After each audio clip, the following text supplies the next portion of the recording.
começar?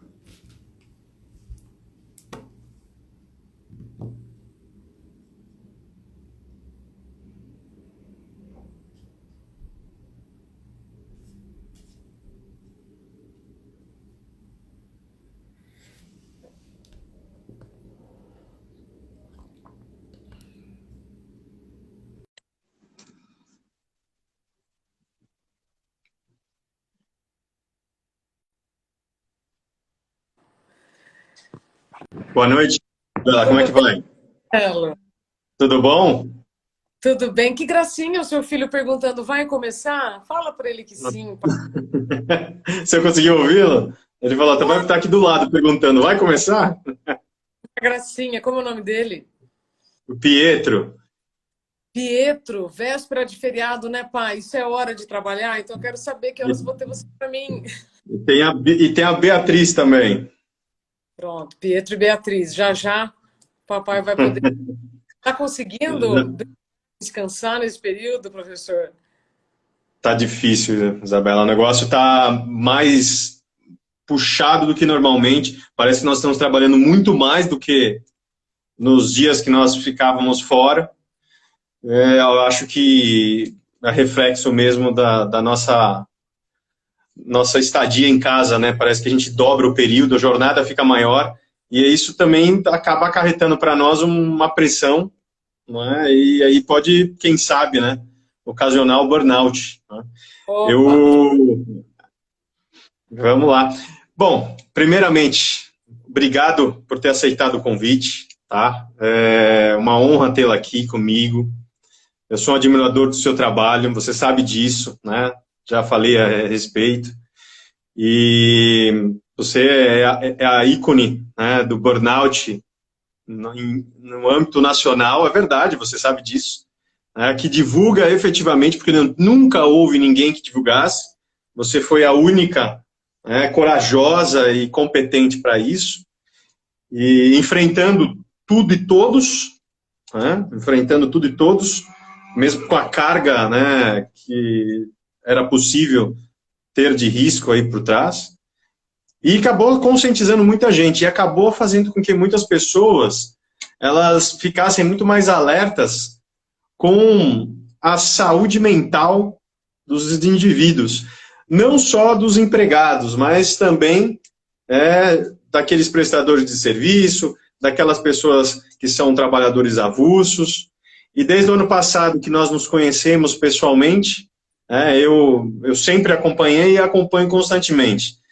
E depois que nós nos encontramos, depois que nós conversamos sobre o meu livro, né, eu acho que o povo brasileiro ele começou a entender um pouquinho que é indispensável que a gente tenha uma tutela, né, o que eu digo assim, é uma proteção mental, fazendo com que a próprio indivíduo ele tenha que se cuidar e, ao mesmo tempo, né, o empregador cuide do seu empregado, né? Então, essa mão dupla, né? Uma mão dupla efetiva.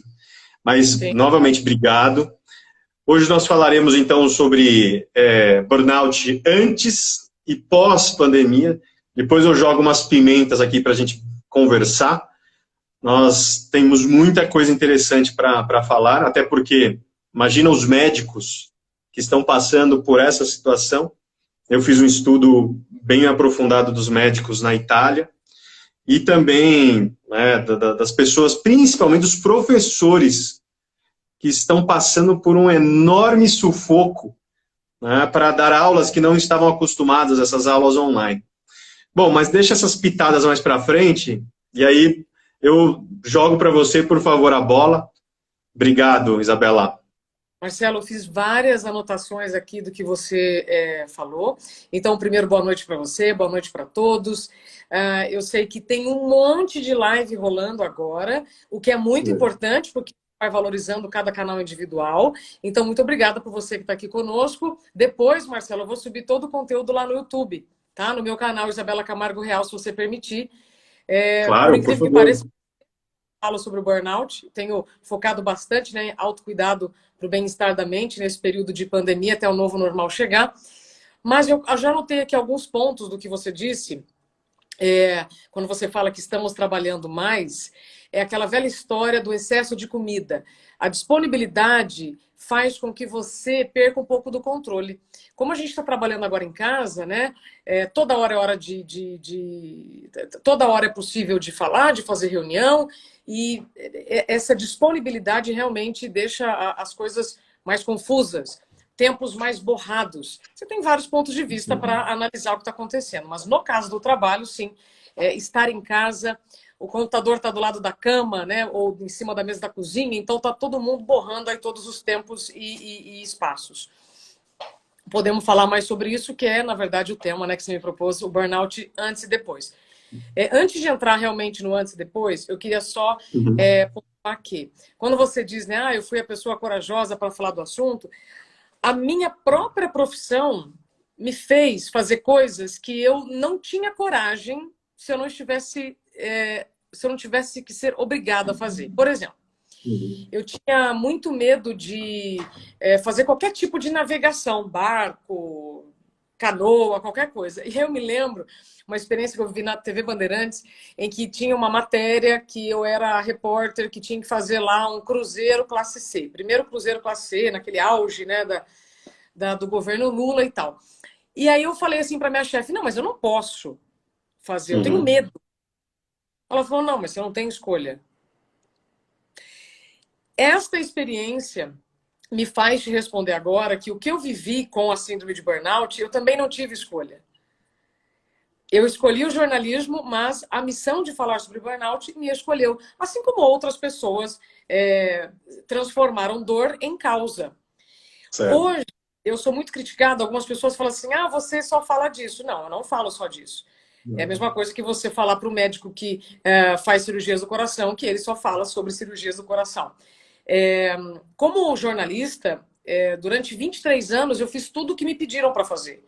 Eu cobria todos os assuntos, eu me dedicava a certos assuntos, e depois que eu vivi a experiência, eu fui buscar respostas. Eu achei o seu livro. Eu conversei com mais pessoas, porque se eu tenho dúvidas, outras pessoas também têm.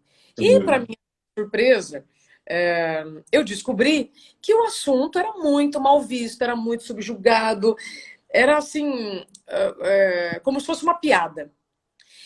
E hoje, rodando a fita, né, quase um ano e meio depois, o que eu vejo, Marcelo? A gente está com uma oportunidade incrível, mesmo no momento doloroso, para desmistificar não só o burnout, mas outros problemas relacionados à saúde mental. A Organização Mundial da Saúde afirma que falar sobre saúde mental é prioridade numa pandemia. Claro. Quando eu recebi essa informação, até gravei um vídeo, eu falei, legal. Aí eu te pergunto assim, quando falar sobre saúde mental não foi importante? Na verdade, ela não recebia o espaço merecido.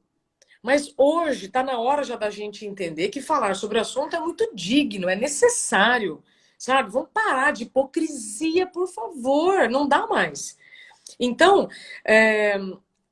pelo número de mensagens que eu recebo de pessoas aflitas, que não sabem o que fazer, Marcelo, o nosso trabalho está só começando.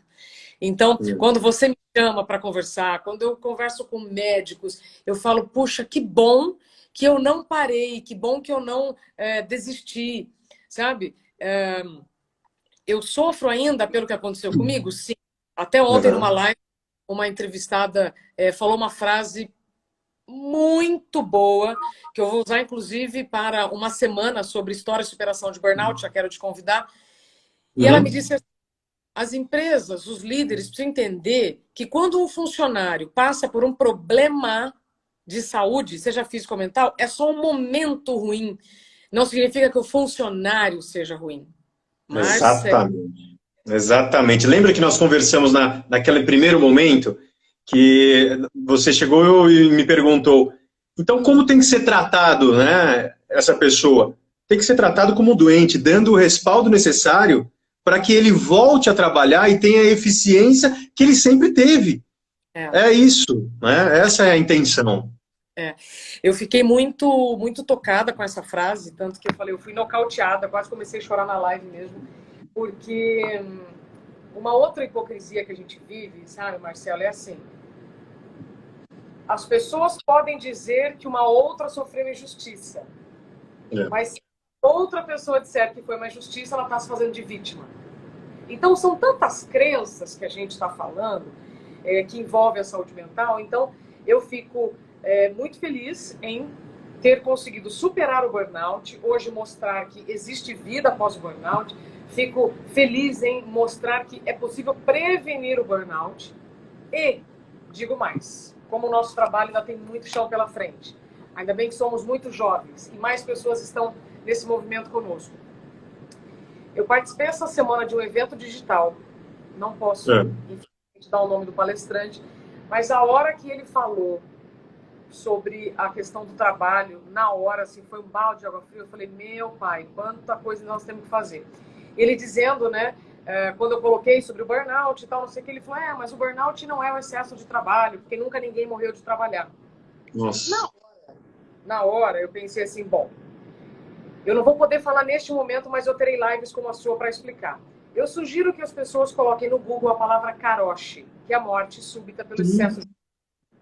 Então, quando a gente disser, ninguém nunca morreu de trabalhar, morreu sim. Morreu sim. Inclusive, o governo japonês paga indenização para famílias com vítimas de karoshi.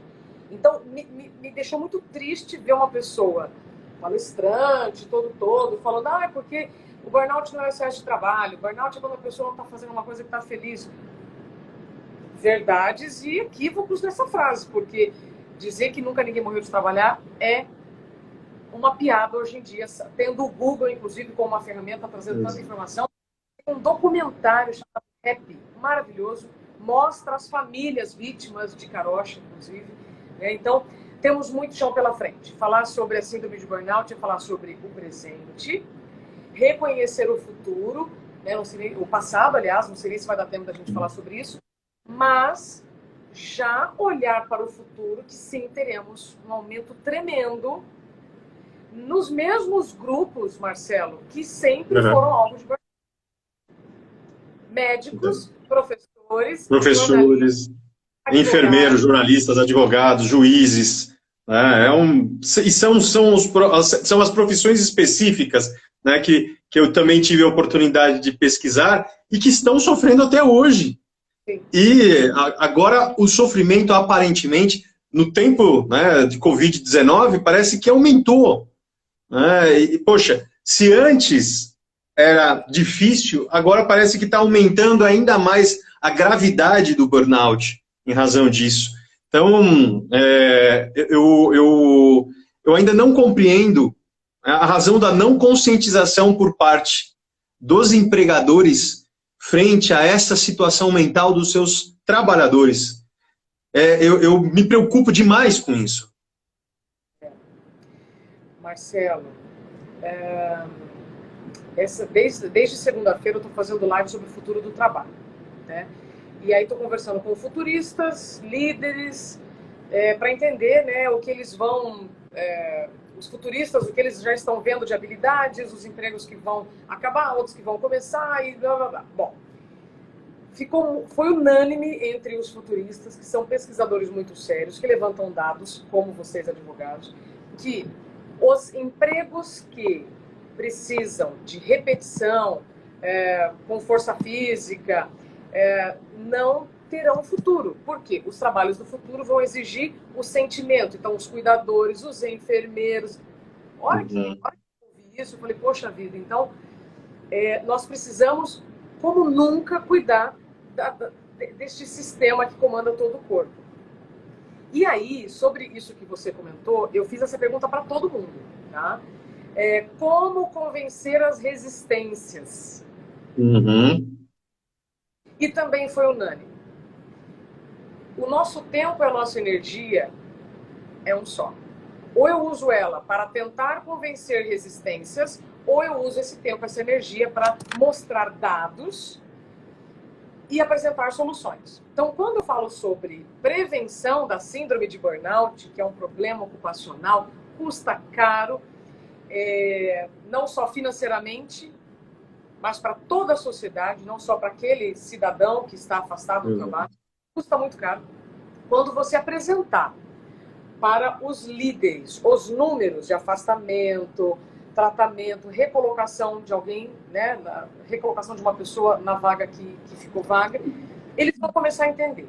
Ao mesmo tempo, a gente está indo por um caminho absolutamente sem volta, graças a Deus, Marcelo, porque aquelas pessoas que antes resistiam ao assunto estão sentindo na pele as consequências de tanta negligência com o cérebro. Muitas décadas os estudiosos dedicaram às atividades laborais, à questão física, e a gente está passando pela quarta revolução digital ou cognitiva, né? Aí tem os nomes que dá. Então, ou a gente vai desistir de convencer a resistência e olhar para um futuro com informações corretas, com dados que podem transformar a vida das pessoas, ou a gente vai ficar gastando dinheiro, tempo, aliás, com os resistentes, os conservadores, que já mostram que vão passar muito pior nessa crise. Porque só as pessoas muito mais fáceis, muito mais adaptáveis, que vão conseguir entender um novo cenário. Isa, perfeito. Quando nós conversamos a primeira vez, eu me recordo que eu falei, olha, a tendência é que 33%, né, de todos os trabalhadores ativos em âmbito mundial, eles já estavam sentindo ou já teriam adquirido, né, a doença, o burnout. O que você acha agora com a pandemia? Eu faço a pergunta apimentada mesmo, porque eu venho estudando, venho vendo os artigos que estão sendo escritos lá da Itália para cá, os artigos europeus, principalmente Itália e Espanha, são assustadores. Por quê? Porque, além de o número de operadores da saúde ser pequeno, os estados, bem como as empresas privadas, os hospitais, não estão dando o respaldo necessário de proteção para esses operadores da saúde. Então, eu queria ouvir de você, né?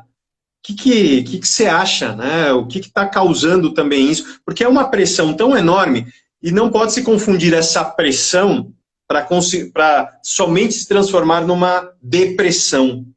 É muito mais do que isso, né? A pessoa está ficando num esgotamento que está gerando já ou o início de burnout ou já o burnout efetivo. Sim. A gente vai ter que olhar, Marcelo, que essas pessoas que hoje estão na linha de frente da prevenção ou tratamento do Covid já estavam num ciclo de muito trabalho. Quando eu olho os jornalistas trabalhando, quando eu vejo as notícias dos médicos, eu só penso assim, que Deus proteja essas pessoas e que elas saibam reconhecer os próprios limites dentro das suas possibilidades e durmam para preservar a imunidade. Por quê? Os médicos e os enfermeiros já vivem cenários de muita pressão, muita cobrança e pouca proteção. Mesmo o cenário do jornalista. Tirando poucos, a maioria vive sob muita pressão, muita cobrança e com pouca proteção. A mesma coisa para... assim, são tantos profissionais que já vinham numa rotina muito delicada e que agora só vão ter o estopim, que é aquele pingo que entorna o copo. Sabe aquela história? Ao mesmo tempo... Esse gatilho, né, que nós já conversamos já. Então, por exemplo, como aconteceu no meu caso, eu já vinha numa rotina muito estressante e muito doente. Aí aconteceu uma situação, pronto, veio o apagão. No caso dos médicos que eu estou mencionando, dos enfermeiros e professores, eles já vinham no caminho de muito estresse. Então agora, eu não tenho dúvida, só não vou te dizer quanto, tá? Que o número vai aumentar. E também vai aumentar por quê? Porque quanto mais a gente fala do problema, mais as pessoas buscam ajuda para o problema. Foi igual com o caso de violência contra a mulher. Depois que os canais começaram a aumentar, nossa, aí parece que agora o número de violência contra a mulher aumentou. Sempre existiu. É que agora as pessoas estão buscando ajuda, estão falando sobre, sabe? Então, eu entendo que o Covid acelerou uma série de coisas. Acelerou o futuro, acelerou a digitalização, processos que demorariam anos, agora em semana, a gente teve que se virar. E também acelerou o burnout de pessoas que poderiam demorar um pouco mais para apagar, vamos dizer assim. Eu espero, Marcelo, que com o que está acontecendo, os líderes dos hospitais, das enfermagens, tenham mais consciência e invistam mais na proteção desses profissionais, porque senão nós teremos depois uma outra pandemia. Sim. Aí não sei se é pandemia ou epidemia, tá? Não sei qual seria o nome certo. Por quê? Nós teremos um número tremendo de pessoas doentes. E para essas pessoas, o respirador não vai ser suficiente. Não. Porque a gente não substitui cérebro. E ninguém adoece também de um dia para o outro. Então, a recuperação ela é muito mais demorada. Eu me lembro quando nós conversamos ano passado, eu, assim, fui muito louca, sabe? Eu falo assim, gente, que loucura, quanta coisa eu fiz, porque eu não estava, assim, tão bem quanto eu gostaria. Hoje eu estou. Mesmo assim, ainda tenho oscilações, altos e baixos, como todos nós, né? Mas o que eu quero dizer é que o tempo de recuperação do burnout é muito diferente do que a gente lê. E eu vivi isso. Então, eu achei que a recuperação seria rápida, e não foi. Né? Foram vários processos. Então, eu entendo que esse assunto, Marcelo, ainda teremos, repito, muito trabalho pela frente. Muito trabalho para frente, né, Isa? Eu estou observando muito, né, que parece que aumentou o número de consultas recebendo via direct aqui comigo, via WhatsApp, as pessoas estão entrando em contato comigo, perguntando as consequências, a razão. E eu tive um contato interessante de um rapaz, um estudante de medicina, que ele me disse o seguinte, olha a gravidade da coisa. Ele falou, olha, eu estou estudando medicina, mas eu estou vendo que a situação está se tornando tão insuportável e tão dramática que eu estou ficando desestimulado a continuar com o meu curso. Porque eu não escolhi a profissão para ser tratado como uma máquina. Ser tratado como... E aí foi engraçado que ele me chegou... Ser tratado como um respirador. Né? E veja como foi profundo. Um rapaz muito competente, muito qualificado conversando comigo. E eu falei para ele, olha, aguarde, tá? Porque o próximo passo são as consequências, né, decorrentes da pandemia, e essas consequências, além de serem médicas, elas também são jurídicas.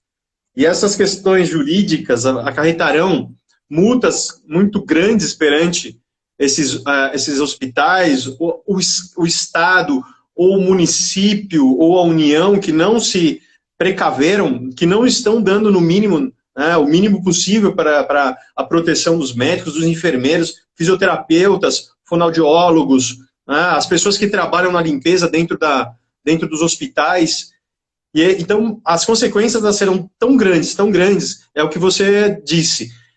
Com certeza nós teremos uma nova revolução. Tem essa revolução digital, mas eu acho que nós temos uma revolução pós-pandemia. E essa será uma revolução, olha, que vai trazer para nós vamos dizer assim, um capítulo nos livros de história tanto do Brasil como história mundial, fazendo com que a gente tenha a necessidade de mudar até, eu acho que os ditames que os operadores, né, os gestores, ou melhor, eles tenham nas faculdades, fazendo com que ele tenha também aquela situação de levar em consideração, antes de tudo, que eu sempre falei, né, nas minhas obras, o direito fazendo com que essa pessoa, o ser humano como centro, né, o ser humano como centro do direito.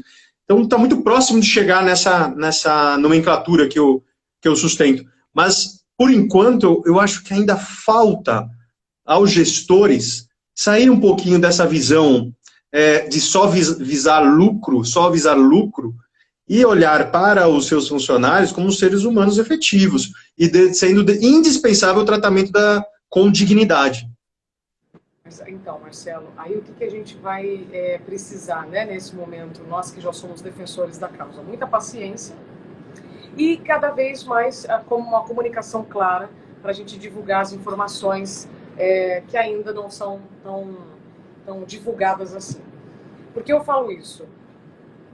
Eu ouvi essa semana 3 futuristas e hoje eu conversei com o Rui Shiozawa do Great Place to Work. Eu perguntei como é que está, né, a saúde mental aí no ranking de uma empresa ser atraente para trabalhar ou não. Ele falou assim, olha, já mudou, mas nós não estamos nem perto do que precisamos. Mas o momento já começou, Marcelo, e é aquilo. Enquanto a gente olha para pautas positivas, para empresas que já pensam nisso, você, como advogado, vai estar resolvendo daqueles que não pensaram. Assim como estamos vivendo a revolução digital. Aqueles que já estavam pensando no assunto vão passar melhor agora. Aqueles que não estavam vão sofrer mais. Aqueles que já lembravam que tem cérebro vão passar melhor para essa fase. Aqueles que sempre recusaram o cérebro ou suas emoções vão passar com mais dificuldade. Onde eu quero chegar? Agora, estamos tendo, como eu disse, uma oportunidade incrível para desmistificar a saúde mental. Se alguém ainda disser, mas o meu chefe, não sei quem, ignora. Ou dá a cartilha nova da OMS, o Código Internacional de Doenças, então assim, vai procurar se atualizar, porque essas informações já não servem mais. Então, teremos 2 caminhos como sempre tivemos. O da alienação e o da informação. Quem vai ficar alienado ainda sobre os problemas relacionados à saúde mental, não temos o que fazer, Marcelo. Então, assim, a gente vai ter que focar nossa energia para jogar luz nas empresas que já pensam, nas pessoas que já pensam no assunto. E a gente está falando aqui sobre burnout, mas eu coloco nesta pós-pandemia, como você falou, ansiedade, depressão e burnout. Sim. Fora as outras patologias relacionadas à saúde mental que são invisíveis. Mas como é que eu não vou... Olha só, vou deixar uma provocação. Como é que eu não vou acreditar em depressão e ansiedade ou burnout? Porque eu não estou vendo, né, uma perna quebrada, um músculo lesionado, e eu vou acreditar num vírus que pode me matar. Eu também não estou vendo o vírus. Então o vírus eu acredito, a depressão não. Que hipocrisia. Né? Então, para aquelas pessoas que ainda acham que o que a gente está falando é frescura, porque não dá para ver, então temos que repensar se a gente vai continuar acreditando no vírus que a gente também não vê. Isso é uma situação que a gente ouve constantemente, né? E você deve ouvir constantemente também, né? No sentido de que, não, você passou por uma simples pressão, né, do empregador, e parece que você está com frescura, como você não quer trabalhar, olha como você está agora. Mas as pessoas, elas não têm noção das consequências danosas que ocorrem com esse tratamento inadequado por parte dos empregadores e tomadores de serviço. Lá, quando nós conversamos pessoalmente, né, naquela primeira entrevista, eu me pautei muito, né? Eu falei, olha, não vamos nos pautar tão somente nas proposituras de medidas judiciais, né?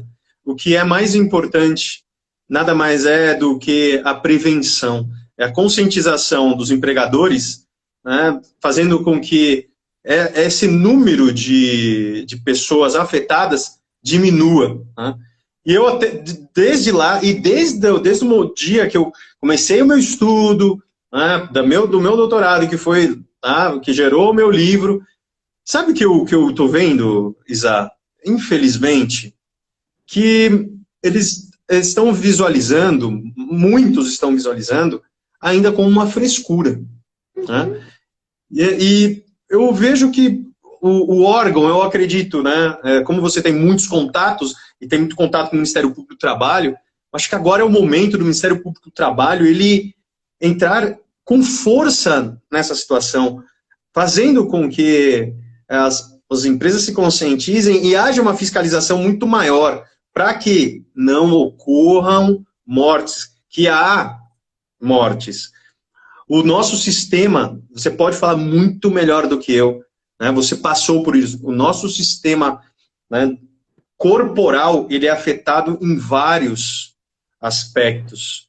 é afetado não só a mente, mas a pessoa, ela tem medos, ela tem tremedeiras, ela tem problemas intestinais, ela tem problema de falta de apetite, e são tantos os problemas, né? Então, eu ainda sinto, é ruim eu falar, porque como eu sou muito também contatado a respeito disso, ainda não há aquela conscientização que nós falamos há mais de um ano. Eu falo, mas por quê? O que será? Será que as pessoas estão ignorando a realidade? Porque daí a tendência, Isa, é cada vez ignorarem mais, aí a dependência de laudos é muito maior, a briga dentro do Poder Judiciário é muito maior.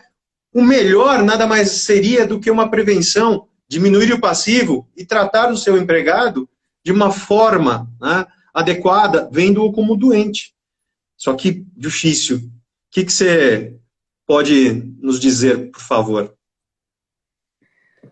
A minha vontade era de fazer uma passeata na Avenida Paulista, sabe, chamando todos os simpatizantes das nossas ideias para mostrarmos para aqueles resistentes que eles podem amanhã viver aquilo que eles estão negando hoje. Eu só acredito na comunicação. É por isso que, desde o dia 17 de março, eu estou fazendo lives diárias, né, como a gente mantém a saúde mental até o novo normal chegar. Eu falei pouquíssimo sobre burnout nesses dias, por isso que aí na última semana de maio eu vou falar só sobre horas de superação. Porque eu só acredito, Marcelo, na comunicação, na disseminação de informações que mais pessoas precisam saber. E como eu vi aqui alguns comentários, né, não querem cuidar, preferem jogar na caixinha do depois a gente vê. Então, se isso funcionou até ontem, a partir de agora, e quando o novo normal chegar, esta tecnologia que nos deixa livres para expor as nossas situações, que faz a gente se juntar em grupos, inclusive grupos de apoio, é esta mesma abertura que vai fazer a gente chegar na pessoa certa, na informação certa e não sofrer mais calado. Porque este silêncio, ele é devastador. Como qualquer outro problema, se você não falar sobre o assunto, ele fica pior. Eu sou totalmente contra aquelas pessoas que falam assim, ai não, dorme que esquece, né? O tempo vai... Não, o tempo vai ajudar se você fizer a sua parte, né? Porque se você passar 10 anos do problema e não tiver feito nada para melhorá-lo, o problema vai, né, ficar latejando lá. Então, eu não sei se eu vou conseguir responder sua pergunta, mas eu só vejo um futuro inclusivo, abundante, positivo e saudável quando nós deixarmos de sentir culpa pelo que estamos sentindo. Quando nós aceitarmos que estamos, sim, caindo na armadilha da competência, que só esse tema, que é isso que faz a gente chegar, né, no burnout, é uma das causas, um dos caminhos. Eu falei, então, a armadilha da competência, a falta de consciência dos limites, o excesso de atalhos, né? Atalhos eu chamo farmácias, onde a gente vai buscar na farmácia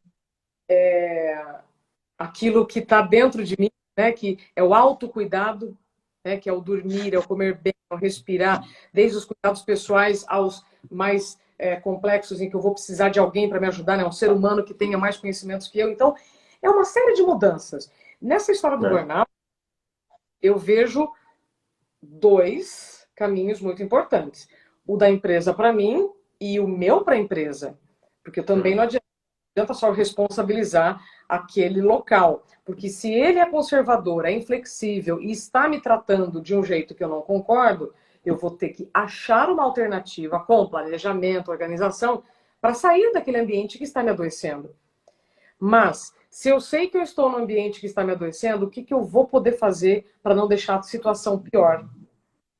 Sabe? Então, e uma resposta só para um problema complexo? Porque um problema complexo ele tem várias origens, existem várias respostas.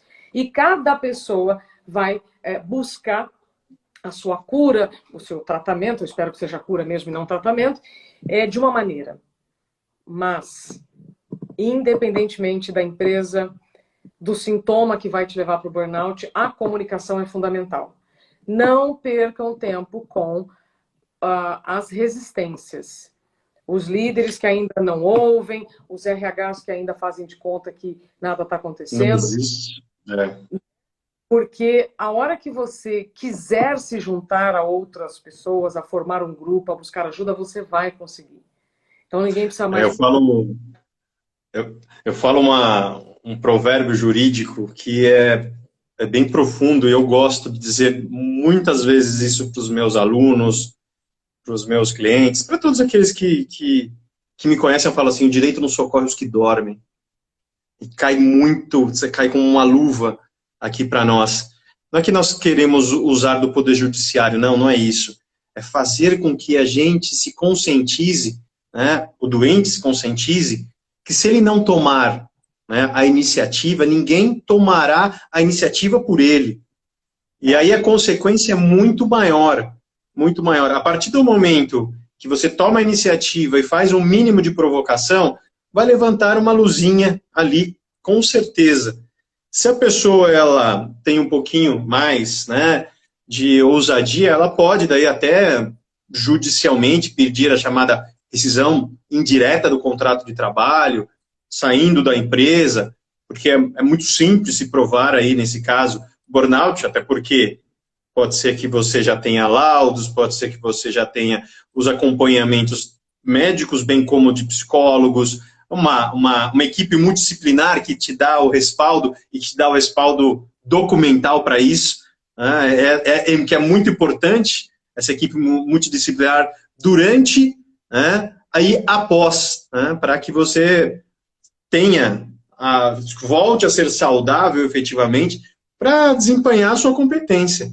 Né? Então, muitas das vezes eu observo, e também, Isaac, eu estou observando demais, que as pessoas, em algumas delas, elas estão tão afetadas que elas perdem até essa iniciativa. Elas não conseguem nem ter a iniciativa de buscar isso. Né? Que precisa de um apoio tão grande, senão ela fica de uma maneira tão inerte, que afeta, né? Ela fica travada, é como se estivesse paralisada no chão, né? Infelizmente. É isso que acontece mesmo, depois de tantos atalhos, de tantos remédios, de tantas ausências de si. Olha, Marcelo, infelizmente muitas pessoas desistem da própria vida por achar que não são dignas de tratamento, que não podem reconhecer, que não podem pedir ajuda. Gente, nós estamos no século XXI, sabe? A gente tem que, como eu ouvi, né, esse comentário de uma pessoa tão inteligente, pra você ver que crença mais boba, né? Não posso falar porque eu gostaria. Então, a gente sempre tem que se deparar com ideias equivocadas, conservadoras, pessoas resistentes, aqueles que resistem às mudanças. Isso sempre existiu e vai existir. Mas se cada um de nós ouvirmos nosso corpo, os pedidos de ajuda, né, que a gente sabe quais são, se der tempo, se você quiser, eu falo, né, como é que o corpo te avisa, ó, tem uma coisa muito grave acontecendo. Levei um susto, que acho que a Michelle vai subir aqui. Olha lá. Ela está subindo no cenário. Já já ela vem. Então, eu preciso começar a quebrar o tabu de falar sobre os problemas relacionados à saúde mental comigo dentro de casa. Se eu não tiver nem esta liberdade, vai ficar cada vez mais difícil. E é por isso que eu estou sempre contribuindo da maneira que eu posso para fazer com que as pessoas não desistam de suas vidas. Elas estão vivendo apenas um momento ruim. Não é que a vida seja ruim, é um momento. Então, aceitar as oscilações, aceitar essas perdas de energia que nós temos alguns dias é natural.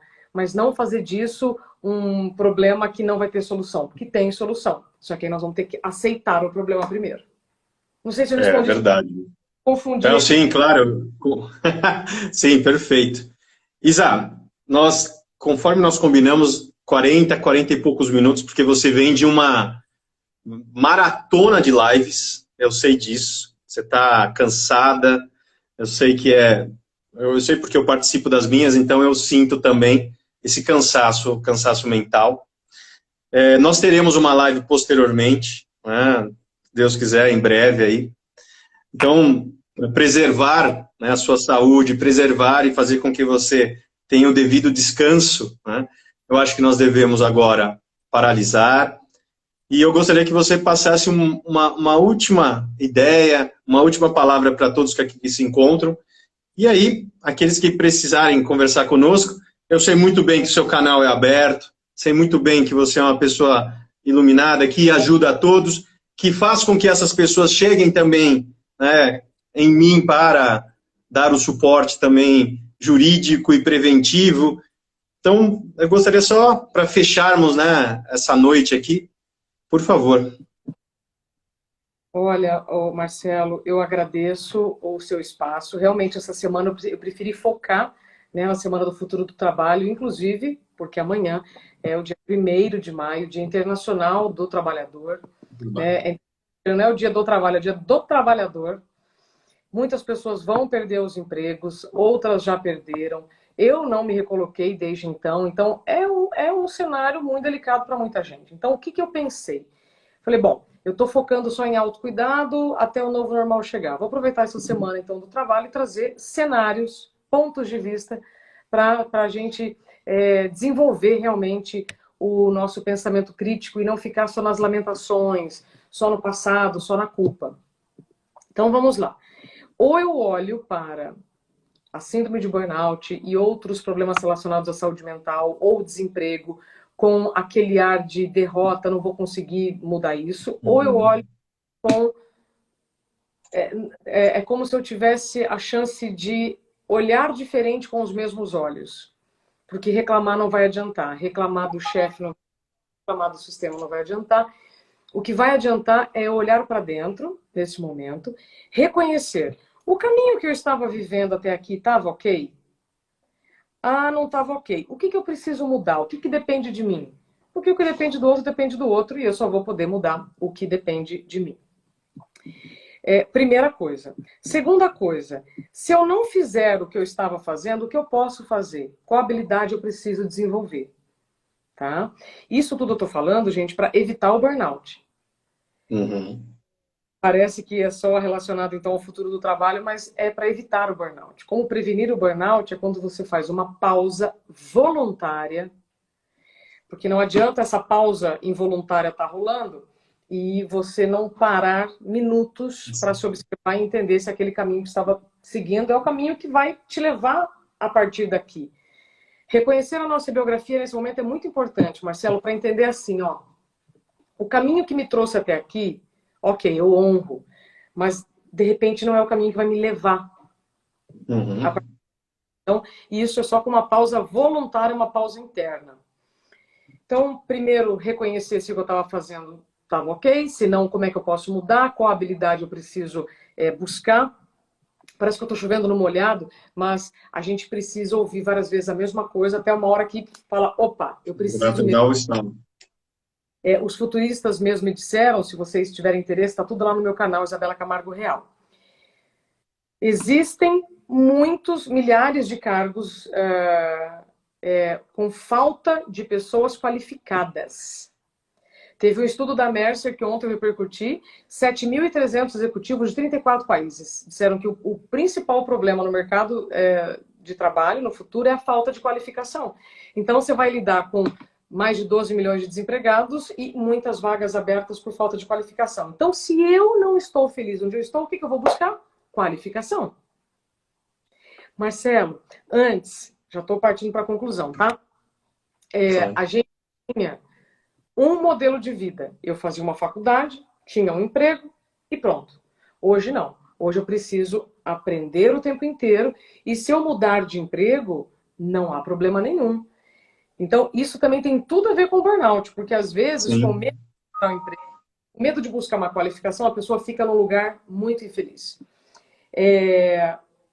Aí a outra coisa que eu falo, que isso é atemporal, preste atenção no que o seu corpo está dizendo. É um alarme. A gente não instala um alarme em casa? E aí, quando o alarme dispara, você vai lá e desliga o alarme. O ladrão vai passar e você vai desligar o alarme. É a mesma coisa com o corpo. O corpo está te dando sinais. Aí, quando você está com uma dor, você vai lá e desliga o alarme. Com um remedinho qualquer. Aí o alarme toca de novo, você toma outro remédio, desliga o alarme. Misericórdia, você está desligando o alarme, né? E até que vai chegar uma hora que algo muito pior vai acontecer. Pior que o burnout é um AVC, um infarto ou caroche. Botem aí no Google que não vai dar tempo de eu contar. E não ignorar esses sinais é fundamental para você evitar qualquer problema, principalmente o burnout. Depois que começou a sentir enjoo, tontura, tremedeira no olho, taquicardia, problema de circulação, problema de intestino, de estômago. Nossa, eu ficaria aqui minutos falando, né, de como o corpo tenta te avisar.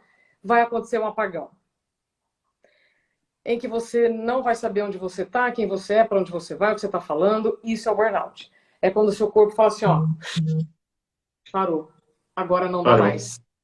Né? Então, eu espero que quem está acompanhando, e depois vai acompanhar também infinitamente lá no YouTube, ouça o seu corpo.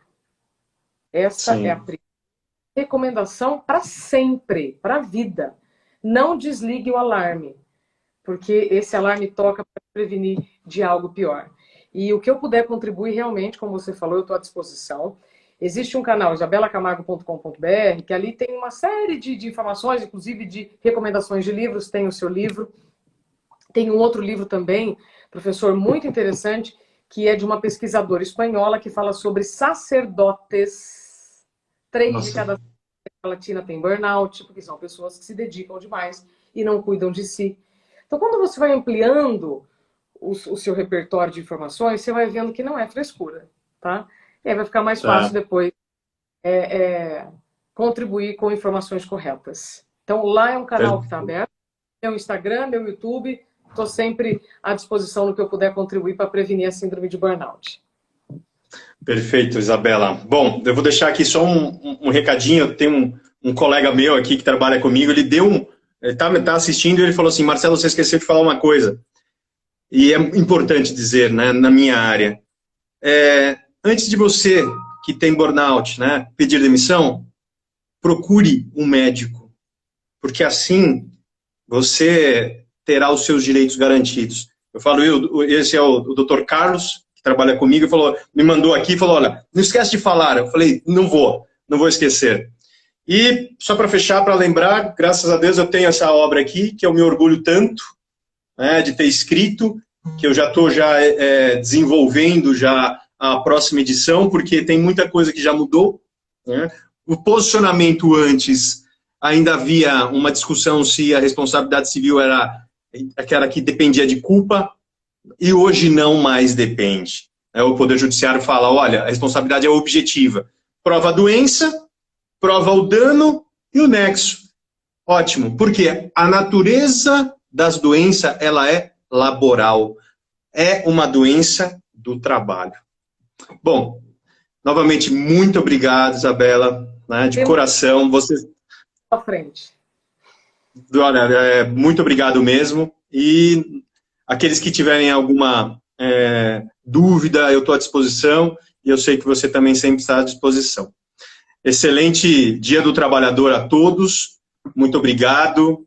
Boa noite a todos. Obrigada, Marcelo. Até breve. Te espero aí na minha semana do Reacenda, com histórias de superação de burnout e informações jurídicas e também dos médicos para prevenir e cuidar do burnout.